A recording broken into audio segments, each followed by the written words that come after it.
Over the last few lectures, we've been studying power series and in particular representing functions as power series. And what we've seen is that for functions that are somehow connected to the geometric series, we were able to get a power series representation from them.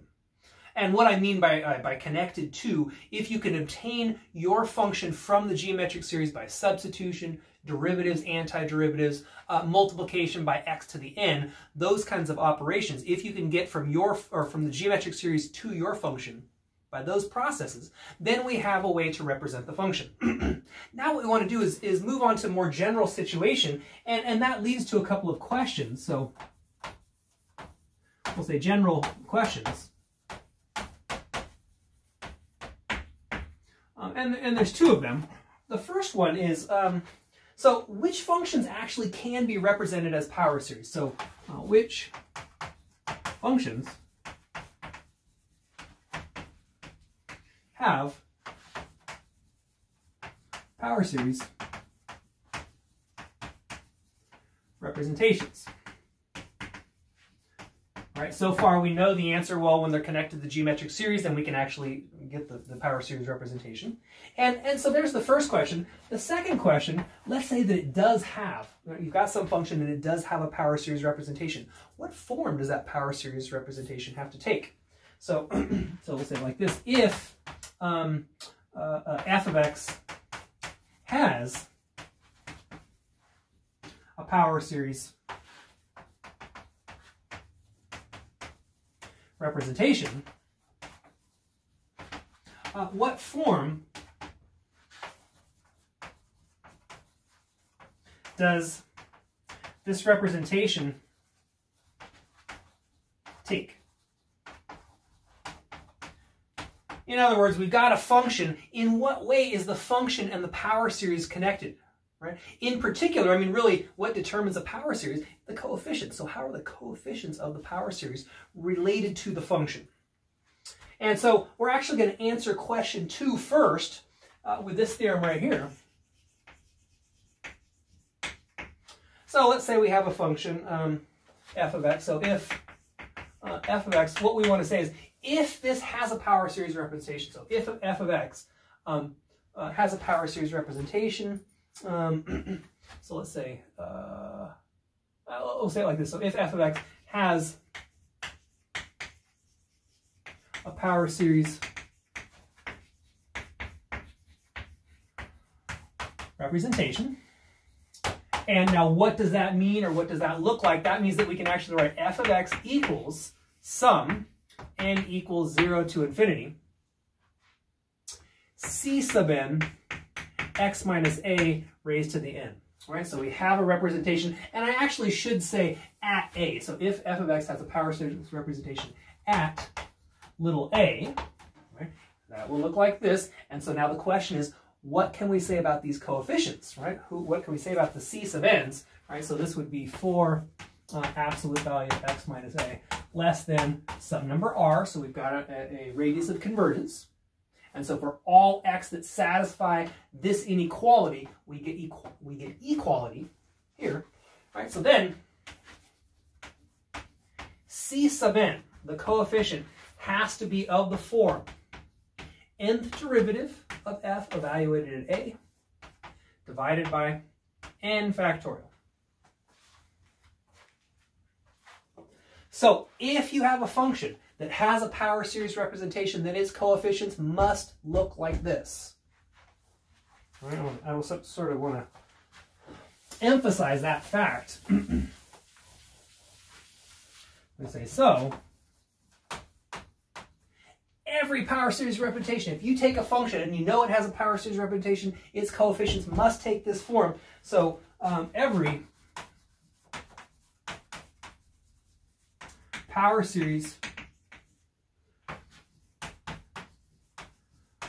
representation of f of x is of this form right here. F of x equals sum n equals 0 to infinity fn, that's the nth derivative evaluated at a, times, or well, divided by n factorial, times x minus a to the n.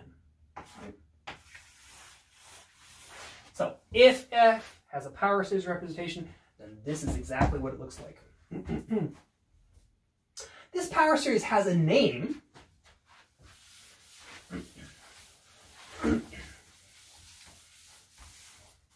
The power series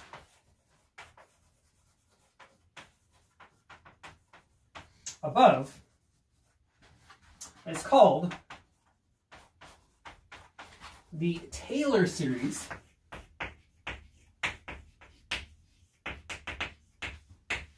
of f of x at x equals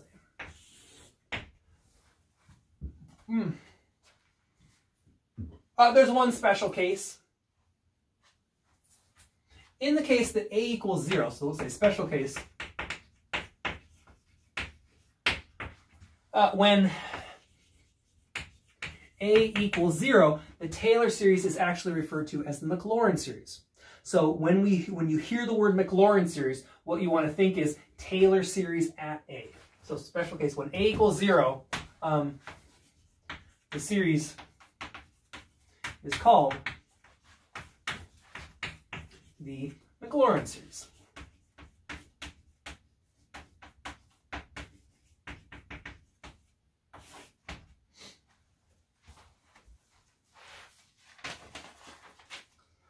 Okay, so let's try some examples. And you should notice well, okay, so let me just write this down first. There is a power series called the Taylor series. And then the question becomes, right, our original question. When is a function equal to a power series can now be rephrased. When is a function equal to its Taylor series, right? So, or let me say this one more time. When does a function have a power series representation? Well, if it does, then it must be equal to its Taylor series, right? Because the Taylor series is the only power series representation for that function. So for example, so let's say find the Maclaurin series for the function f of x equals e to the x. Okay, so the Maclaurin series is the Taylor series at a equals 0. And if you think about the Taylor series, so let me in fact put the formula over here. I mean, you don't have to write this down because you have it already written down. So the coefficients are going to be in the form nth derivative evaluated at a divided by n factorial. So the game that you need to play when you're trying to find a Maclaurin series, or more generally when you're trying to find a Taylor series, you need to find a formula for the nth derivative of the function evaluated at a. Right? Once you have that, then by dividing by n factorial, you get the coefficients. So let's just write it down now. We have f of x equals e to the x. Let's start taking derivatives. First derivative, e to the x. Second derivative, e to the x. In general, right, the nth derivative is equal to e to the x. Now, what do we need? We're doing the Maclaurin series, so we need to know who the derivatives are when evaluated at our a value, which is 0. And so notice every time we plug 0 in, we get 1, right? Oh, that's prime. Double prime, f double prime of 0 is 1, dot, dot, dot. Eventually, nth derivative, the general formula, the nth derivative at 0 is equal to 1. So what does that say then? Our Maclaurin series is going to be sum n equals 0 to infinity. 1, that's the nth derivative evaluated at a, divided by n factorial, and then we have x minus a to the n, in this case a is 0, so it's x to the n. And this is typically written sum n equals 0 to infinity x to the n over n factorial, right? So that right there is what is known as the Maclaurin series for e to the x. Now notice, one thing I have not done, I didn't, and you should not write this down, I'm going to erase it in a second, I did not write e to the x is equal to that? I don't know that yet. All I know is that there is this power series called the Maclaurin series in this case, that's somehow related to e to the x. And then the question still remains, is e to the x equal to its Maclaurin series? Right? And that we don't know yet. So let's do another example.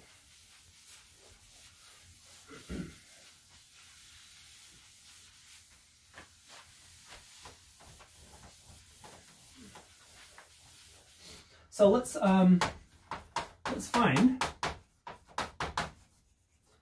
the Taylor series for the function f of x equal to 1 over x at a equals 3. And as I go, I would also like to find the, so let's say, and find the radius of convergence for that. So there is this power series called the Taylor series. How do you do it? You find a formula for the nth derivative, plug in our a value, which in this case is equal to 3. That will then allow us to set up the Taylor series. Once I have that Taylor series, I want to compute the radius of convergence also. So let's do it over here. So I've got f of x. That's going to be x to the minus 1. F prime of x minus 1, x to the minus 2, f double prime of x minus 2x to the minus 3, f triple prime of x is going to be 6x to the minus 4. And hopefully you can see what's happening here. What do we have for numbers here? For the 0th derivative, I have a 1 factorial, then I have a 0 factorial, which is 1, 1 factorial, 2 factorial, 3 factorial in general. The nth derivative for the number, the coefficient out in front, the constant out front, will be n factorial. It's also alternating, all right, so we want to notice fn of x, it's alternating. And, oops, and I completely screwed up my derivative. That should have been a minus 1, positive. Okay, so yeah, minus 2, then that one would be negative. Yeah, okay, right. So it's alternating, and then its coefficient is going to be n factorial x to the minus, and then notice that this exponent is 1 greater than the number of derivatives, so that would be an n plus 1. Which we can rewrite now as minus 1 to the n factorial over x to the n plus 1. So now remember, we need the nth derivative at a equals 3. So our general formula then, fn of 3 is equal to minus 1 to the n factorial over 3 to the n plus 1. And now I can just write down the answer for the Taylor series. It's going to be sum n equals 0 to infinity, minus 1 to the n, 3 to the n plus 1. Notice the coefficients are going to be this divided by n factorial, so that cancels out the factorials. And then we'll have an x minus 3 raised to the n. Right, so that series right there is called the Taylor series for the function f of x equals 1 over x at n equals 3. To compute the radius of convergence, right, we just use the ratio test. So I'm going to compute the limit as n goes to infinity, absolute value, minus 1 to the n plus 1, 3 to the n plus 2, x minus 3 to the n plus 1 times 3 to the n plus 1 divided by minus 1 to the n x minus 3 to the n. All right, so there's the limit. I already went ahead and flipped and multiplied there. And so now when we cancel, this will be limit as n goes to infinity. So it'll be an absolute value of x minus 3 divided by 3. Ratio test says make sure that that's less than 1. And so what we get, oh, sorry, this is limit, that's equal to x minus 3 over 3. We need that less than 1. So we require absolute value of x minus 3 to be less than 3. So our radius of convergence is right there.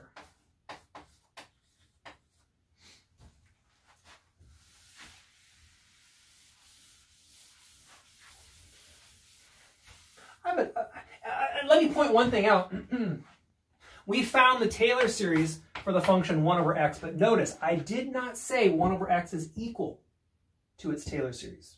Right? There is this power series called the Taylor series that is connected to 1 over x by finding coefficients by taking derivatives. But we need a little bit more before we can actually decide whether a function is equal to its Taylor series, right? So hopefully you're getting this distinction. Anytime you have a function, you can, as long as you can take derivatives, then you can create this thing called the Taylor series, right? And then the question becomes, is the function equal to its Taylor series? Right? And so far we don't know. Now I want to do an alternate solution here.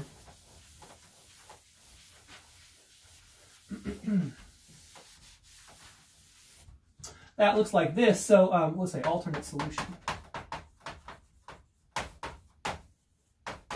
And the point is, right, what I did is I went through the process of taking derivatives and finding the formula for the nth derivative of 1 over x. Because that's what you're supposed to do, right? But 1 over x is actually pretty closely related. It has a resemblance to the geometric series. And remember, we have a way to find a power series representation where we can actually say equal in the case that we've got a geometric series or something connected to the geometric series. So here's what I want to do is I want to notice that 1 over x is equal to 1 over, let's see how I'll write this. Well,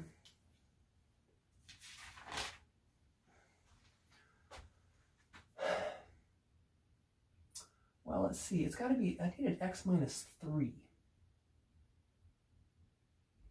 So it's equal to 3 plus x minus 3, which is equal to 1 over 3 times 1 plus x minus 3 over 3,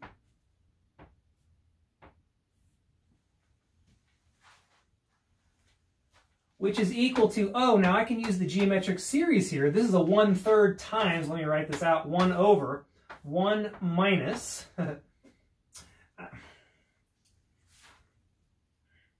well, I hate getting all these negatives in here, but 1 minus a negative, x minus 3 over 3,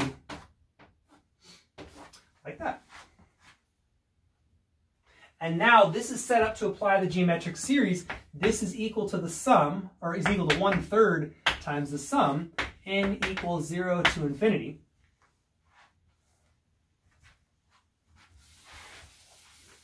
Remember what I had. I'm going to erase this, but we'll compare in a second.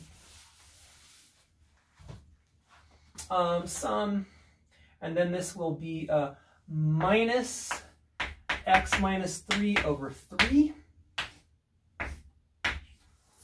raised to the n,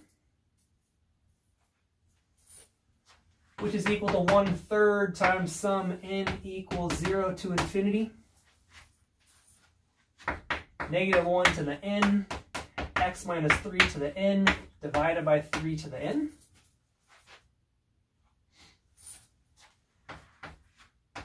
And that, because I'm just going to bring this 3 inside, that's sum n equals 0 to infinity, minus 1 to the n, x minus 3 to the n, over 3 to the n plus 1. Oh, and by the way, what's the radius of convergence for the geometric series? It is when whatever you substitute has absolute value less than 1, which means that we would need x, absolute value of x minus 3 less than 3.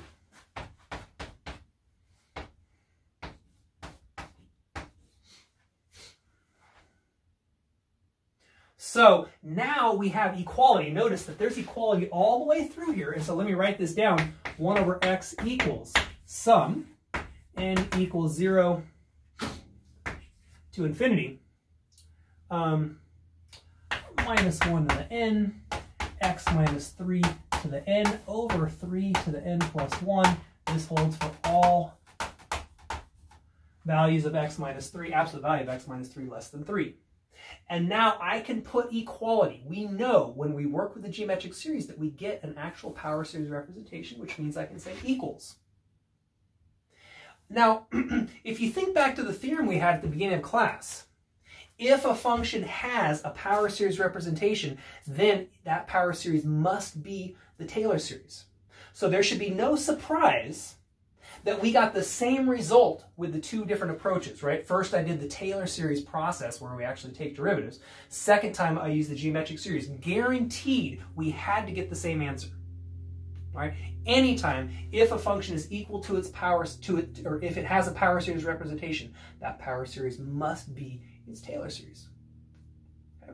So that tells us now that in certain cases, there will be more than one way to find the Taylor series representation, right? Sometimes we'll have to just take derivatives, find a formula for the nth derivative, and actually go through the Taylor process. In situations where our function is somehow connected to the geometric series, we can shortcut that and actually just apply the geometric series formula. Right? Either way is guaranteed to get us to the same answer. So let's do a couple more examples here. See what time we got.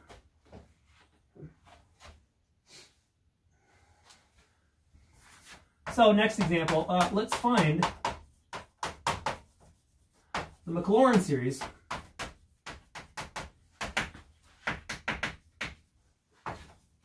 for the function f of x equals cosine x.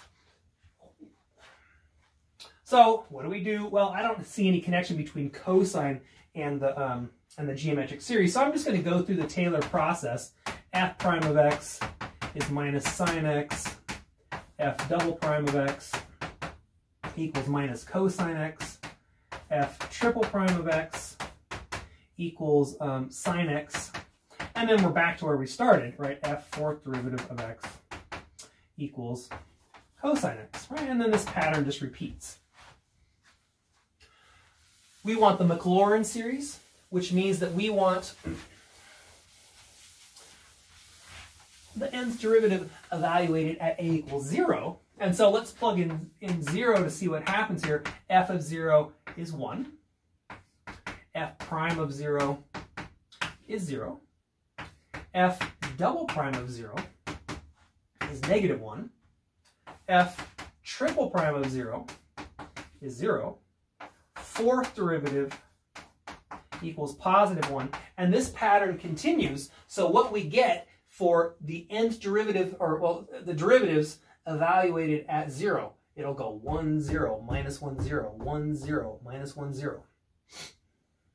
And so from this, what you want to notice is that the Maclaurin series is only going to have even terms, right? All the odd terms disappear. Right? They all have coefficient 0. It's also going to be alternating. So if you cross out the odd terms, what you'll notice is that the terms that actually survive will alternate 1, minus 1, 1, minus 1, and so on. And so the Maclaurin series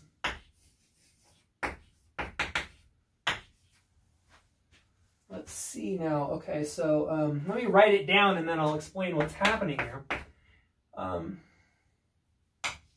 Minus 1 to the n. It only has even terms, which means even powers. And then those will all be divided by the corresponding factorial, 2n factorial. This right here is the Maclaurin series for cosine. Right? This power and this factorial are corresponding to the fact that we only have even terms surviving in the series. Right? So there's a nice formula for the Maclaurin series for cosine. I would like to repeat this, right? That's one of our important ones. Same with e to the x. Here's another sort of important one. We want the one for sine x, so f of x equals sine x. We're going to go through a similar process.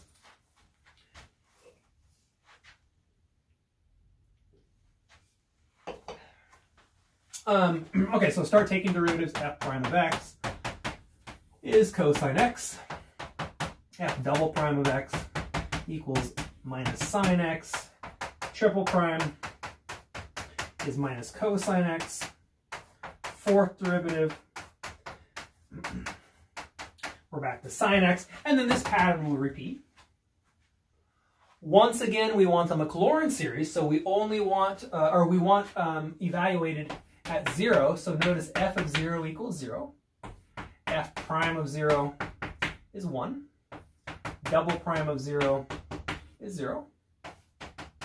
Triple prime of 0, we get negative 1. Fourth derivative of 0 is 0. And so on. So this pattern repeats. And now what you want to notice is that all the even terms are gone. We only have the odd terms. And when you cross out all those even terms, what you get is only paying attention to the odd terms. We get alternation. 1 minus 1. 1 minus 1.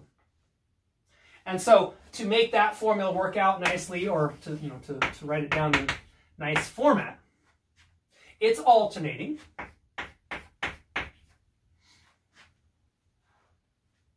Only has odd powers, right? 2n plus 1 guarantees that we get odd powers. And then we need to divide by the corresponding factorial. So this right here is the Maclaurin series for the function sine. And once again, notice I haven't written that it's equal. It turns out that both sine and cosine and e to the x, all those functions are equal to the Maclaurin series, but we haven't verified that yet. You can also check, so let me just say this, check. All right, and you just use the ratio test for this. Check ROC for the Maclaurin series.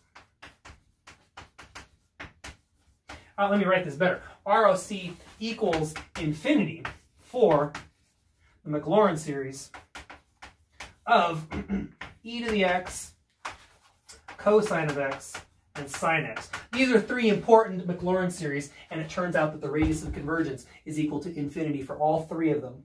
I believe we did it for the Maclaurin series of the cosine a couple lectures back before we even had the word Maclaurin series. It's easy to check all three of these, though. Just use the ratio test. I want to continue with the process of finding Maclaurin series, so let's do one more example.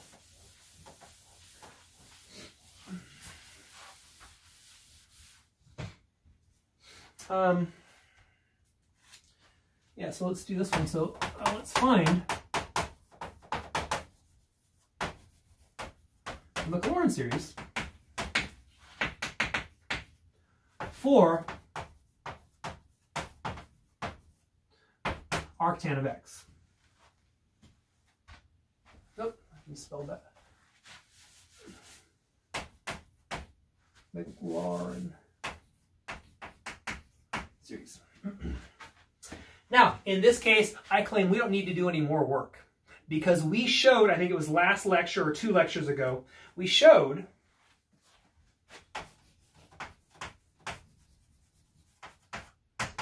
that arctan of x is equal to, it has a power series representation, sum n equals 0 to infinity. And then remember it goes like this, so minus 1 to the n,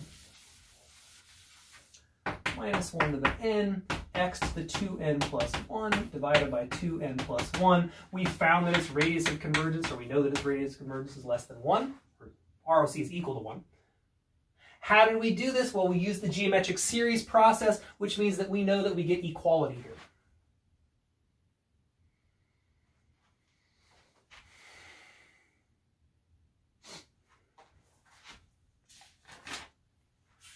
Okay, so there's no extra work to do that. We've already done the job of finding the Maclaurin series, right? We didn't call it the Maclaurin series, but we found a power series representation for arctan last time, and now we know anytime if a function is equal to its power series at 0, right, then that power series has to be the Maclaurin series.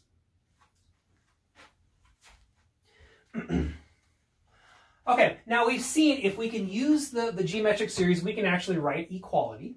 Right? But in general, we haven't answered question 1. When is a function equal to its power series, or to its Taylor series? When does a function have a power series representation? And so I want to continue, or we want to start looking at that question now. We've answered question 2. Now let's return to question 1. So that goes something like this. Now let's just erase this.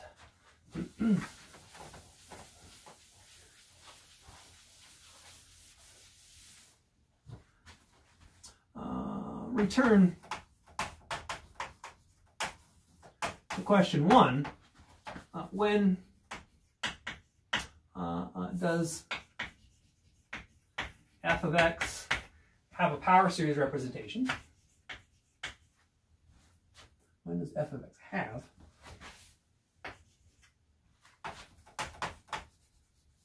a power series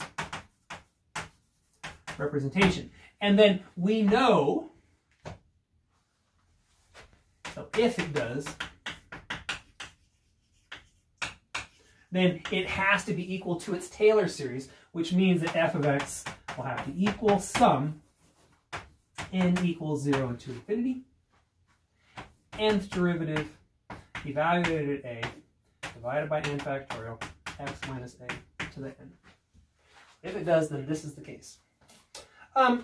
In particular, what does this mean, right? If a function is going to have a power series representation, notice the formula here. It tells us that all derivatives are going to have to exist, right? So we can just say, note, when this occurs, nth derivative at a must exist for all n greater than or equal to 0. So if you have a function that's not differentiable at a particular, for a particular choice of n, right, the nth derivative doesn't exist, then of course the function will not have a power series representation. Now, so let's say we have such a function. So given f of x such that the nth derivative at a exists for all n greater than or equal to 0. What I want to do is I'm going to define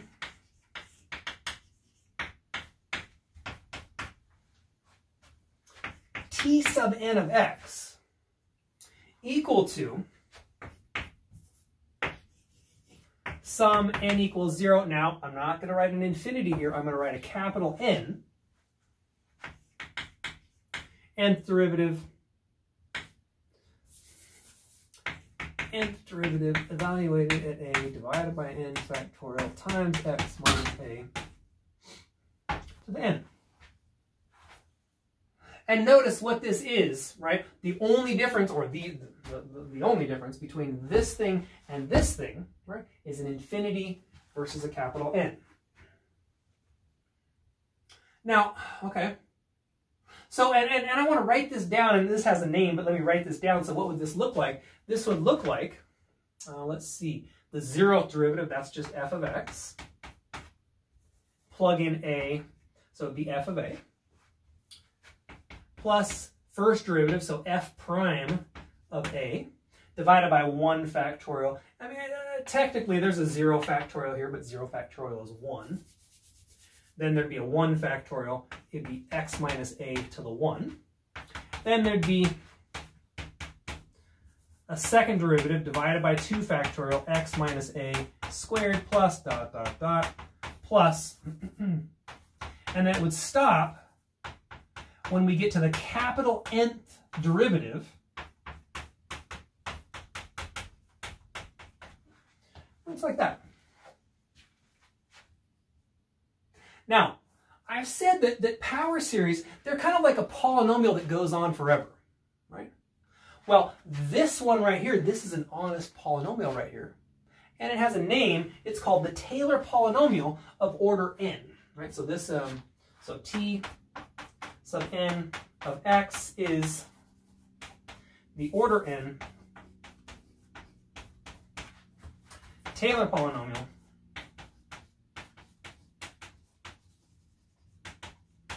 at A.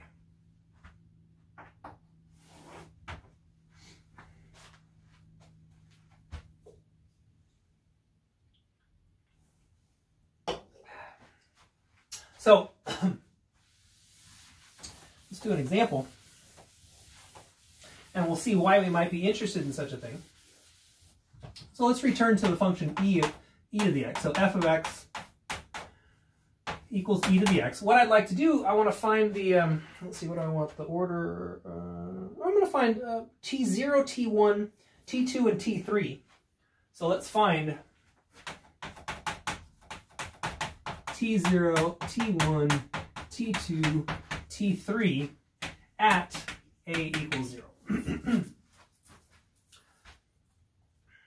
All right, so I'm going to need, if I'm doing a equals 0, I'm going to need some derivatives at 0, which we know when you take derivatives, all right, the nth derivative is always equal to e to the x, which means that the nth derivative evaluated at 0 is equal to 1. So t sub 0 of x is just going to be 1. Right? When you go to 0, it's just f of a, right? In this case, it'll be f of 0. T sub 1 of x, it's going to be f of a plus f prime of a times x minus a, so that'll be a 1 times x, which we're going to obviously write as 1 plus x. T sub 2 of x, that's going to be a 1 plus x plus, okay, so now it'll be the second derivative evaluated at 0, that's a 1, divided by 2 factorial, that gives us a 1/2 times x. Raised to the second power, that will be an x squared over 2. T3, that's going to be 1 plus x squared over 2 plus, okay, the next term is going to be third derivative evaluated at 0, so that's a 1, divided by 3 factorial, that's a 6, so 1/6, x raised to the third power, so what we get is an x cubed over 6. Right, so these are the first, well, there's the 0, first, second, and third Taylor polynomials. Now, the question is, all right, what's the point here? Well, let me draw the picture now.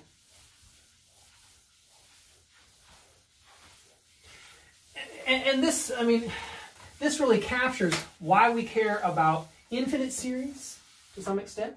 It captures why we care about power series, right, and in particular Taylor series. Right? It's all going to be kind of contained in this picture right here. So what I want to do is I'm first going to draw the function f of x equals e to the x, right? So it goes like that.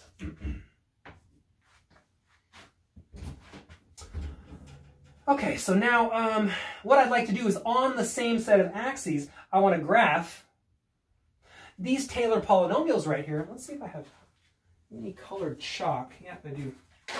A bit.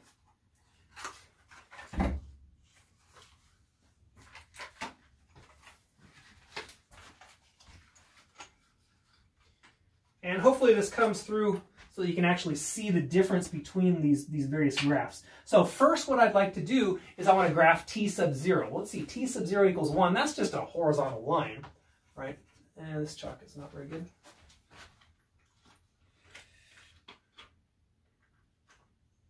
Okay, so I'm going to draw a horizontal line like that. So here is t sub 0.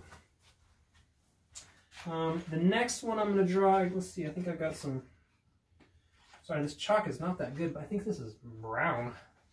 So t sub 1, that's the line 1 plus x. Okay, so y equals 1 plus x, that is, oh wait, what is that? That's the tangent line.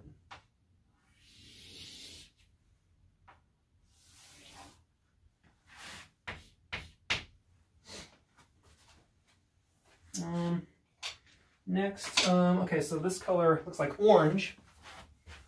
So let's see, the next one, t sub 2, that's a quadratic polynomial, and it ends up looking like,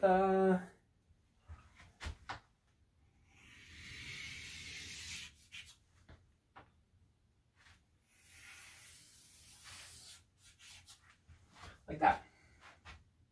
So that's t sub 3, sorry, t sub 2, and then let's see, I think I've got, hopefully I got one more color in here.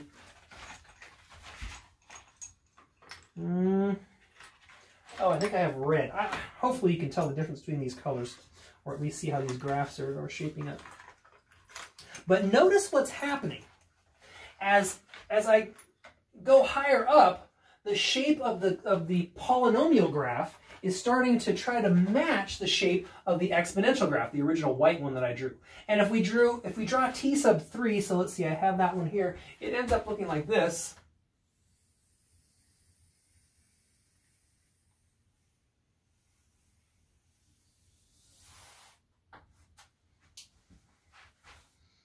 All right, so that one is t sub 3. So what you want to notice is that the shape of these graphs right here, as my subscript gets larger and larger, the shape of the graph is getting closer and closer to our original exponential graph, and that's the point. The Taylor polynomial is an approximation of the function. And so as long as you are fairly close to your a value, the shape of the graph is going to be super, super close, which means that the Taylor polynomial is a good approximation of the original function.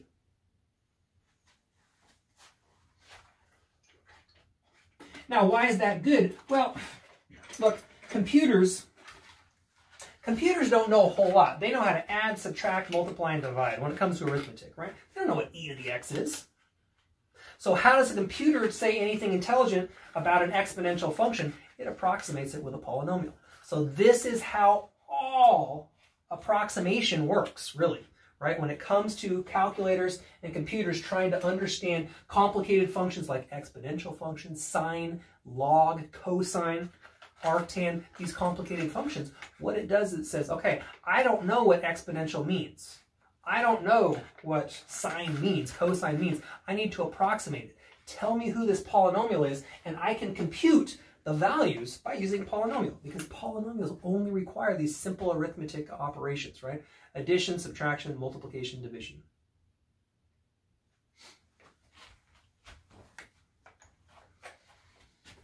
Okay, I guess that's enough for today. So I will pick up with this and we'll continue talking about Taylor polynomial in our next lecture, okay? All right, so we'll see you.